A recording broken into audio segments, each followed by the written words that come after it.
Hello, and welcome to my presentation on the many sides of the American Revolution.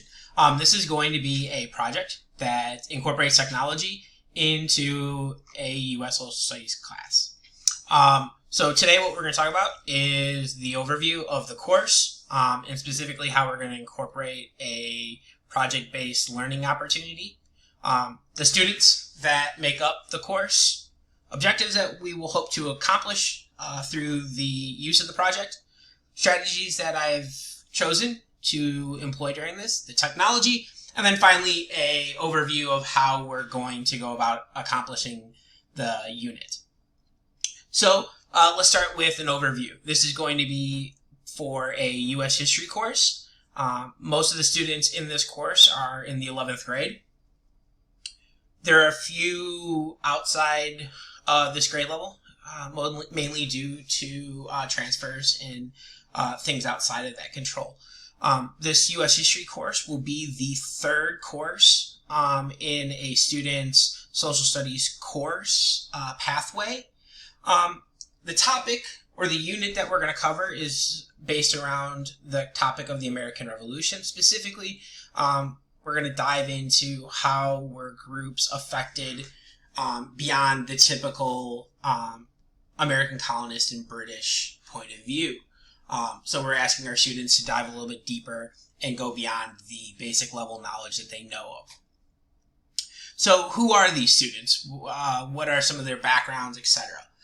So the school in which this lesson is going to be based is a predominantly African-American school, where 84% of the students in the school, and so we can assume that these also represent generalities in a classroom. So 84% of the students in a classroom are African American, 10% Hispanic, and then 6% fall under either a white or Asian demographic. Collectively, 98% of the students in the school classify as low income, meaning that they're on free or reduced lunch. And then of the student body, 6% classify as English language learners. So obviously we have a variety of students. We have a variety of different needs that we will have to address as we're creating this particular lesson. But what are these characteristics? So some common characteristics that are shared by the students include things like a lack of focus. Most of our students are easily distracted by technology such as cell phones and social media sites. Also, students have difficulty in focusing because of some of their other issues that we see on the screen here. Things like coming in below reading level. Reading comprehension is a major challenge that the students in this classroom will have. They do have some background information in this course. As I stated, that this is 11th grade, so going into this course, they would have had a class on world history, they would have a class on geography, and then finally they would have had a class on American government. So there is some background knowledge, as well as just the fact that U.S. history tends to be a little bit more accessible to our students, mainly because of the fact that they have heard of this stuff from middle school or in the world around them. Other commonalities is that our students do demonstrate poor homework completion. And this could be completing assignments, or it could be completing readings that we ask them to do at home. Many of these reasons include things like having to take care of siblings at home, or it could just simply be that they have jobs, especially at the 11th grade level. A large number of our students have jobs that distract from their ability to do homework at home. So what are we hoping to accomplish? What are the goals of the project? So on the left-hand side, you see the state standards. These are your typical social studies standards that we want them to get. How did things change over time? Roles of people. How did these different events affect different groups and all that other stuff? So it really is going to ask them to really dive into primary sources, secondary sources, being able to analyze those things for various aspects. in the classroom, at the core, what are we trying to get them achieve? Well, the goal is that our students will be able to do two really major important pieces. The first is that they're going to be able to complete a timeline in chronological order with some sort of accuracy of a B or better. And the reason for this is that will serve as the background knowledge for their actual research. And we'll talk about that in a minute. But we need them to have that background information in order to feel comfortable with them diving into their own research component. The second objective is going to be the culminating piece, which is that we want them to create a podcast, which I'll talk about shortly, where they're, based on a rubric, are completing a score of 70 or better. Now, the rubric that we're going to use is, and I'll show this later, is going to be based on a excellent, proficient, needs improvement, or unsatisfactory scale. So it gives the teacher flexibility in figuring out how do we get to that 70 out of 100. So the method in which we're going to conduct this project is through a PBL, or a project-based learning opportunity. Now, the project-based learning opportunity is taken from this diagram is taken from a website in a group known as PBL Works, who do great work in the realm of project-based learning. But a PBL, according to PBL Works, is based on these 7 ideas, right? The idea that at the core you have some sort of challenging problem or question, driving question, which is what we're using in this particular example, to get the students getting to that next level of sustained inquiry. It's the thing that's driving that inquiry. Now, the sustained inquiry is the students being able to take that opportunity, that learning, and investigating and making observations and formulating opinions and everything else that goes with that inquiry-based learning. The third element of a project-based learning opportunity is authenticity. Now, authenticity serves or can be classified in a variety of different ways, but there's 2 that we're going to be focusing on this one. Number 1 could be using real-life tools. So in this case, we're going to be talking about real-life tools in the form of podcasting, the research methods, but authenticity could also mean having the students be driven by something because it appeals to them. The fourth category, or the fourth aspect of a PBL, is student voice and choice. Now, all this means is that students have some sort of say in either the project they're choosing, which isn't the case in this particular example. In this case, I am telling them that they have to do a podcast, but the student voice and choice comes from how that podcast looks, feels, and sounds like. The fifth portion of a PBL is the idea that students are having the ability to reflect. Now, this reflection piece in this particular assignment is going to take place several different stages of the unit. It's going to happen at the beginning, it's going to happen in the middle, and it'll happen at the end.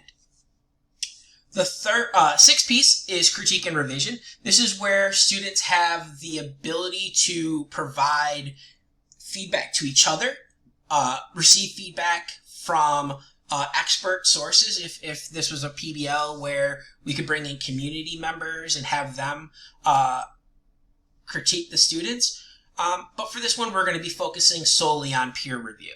And then the final piece is a public product, something that moves beyond just turning in something to the teacher. So in this case, the students will be housing their projects onto a site. So I've already talked about a little bit about this, but we're going to be using 2 technologies to complete this. We're going to be using an online voice recorder, and we're going to be using the housing site Podomatic to accomplish these tasks.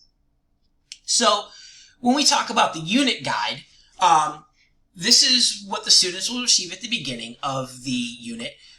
This could be something that's printed off and handed to them.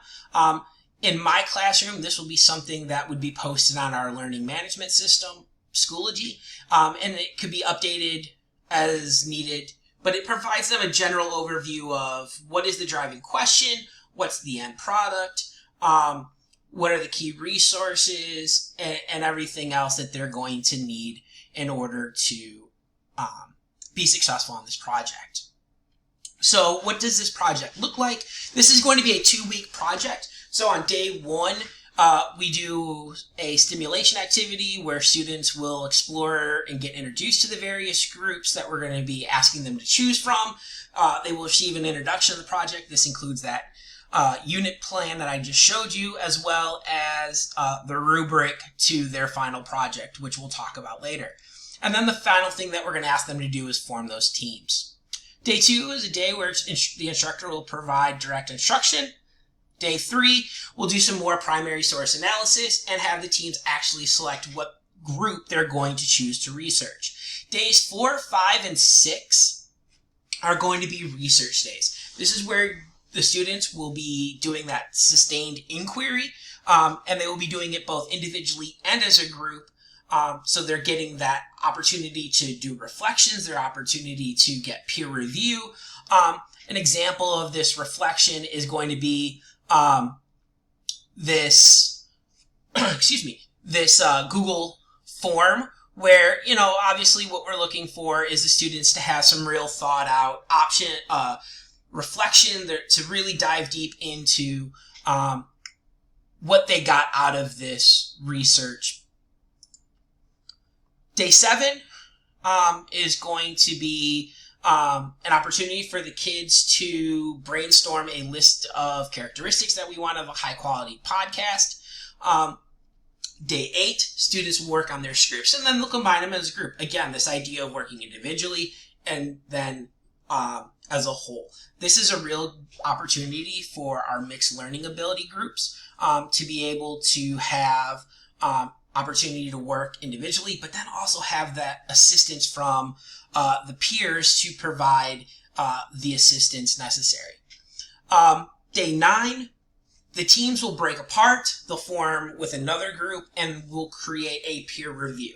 Now, this is where one group will peer review the scripts of another group, and those group members will come back to their groups. And so at this point, you should have 4 or 5 different views or looks of that script. Teams will be able to revise those scripts based on the feedback they've gotten. And then day 10, the students are going to record their podcast, and then they're going to post them to the Podomatic site. Now, the Podomatic site will be created specifically for their particular class. We'll create a generic login so that they can have access to this. And so the end result is that they would have a singular podcast with each student team having their own episode covering their topic. Assessment-wise, again, we're focusing on 2 things. We're focusing on the reflection piece, and the individual assignments like this timeline activity, where students will be asked to get that background information and to really dive deep into the nuts and bolts of the history piece. But then the rubric for the assessment piece on the podcast. Again, we're looking at an excellent, proficient, needs improvement, unsatisfactory. And this is something that the students would get at the beginning of the project, and they would be able to reflect on this throughout their time in the project. So this is something that they're constantly reflecting back on, constantly being able to make revisions on and base their learning off of that. So yeah, that is the many sides of the American government project. Thank you for your time. Have a great day.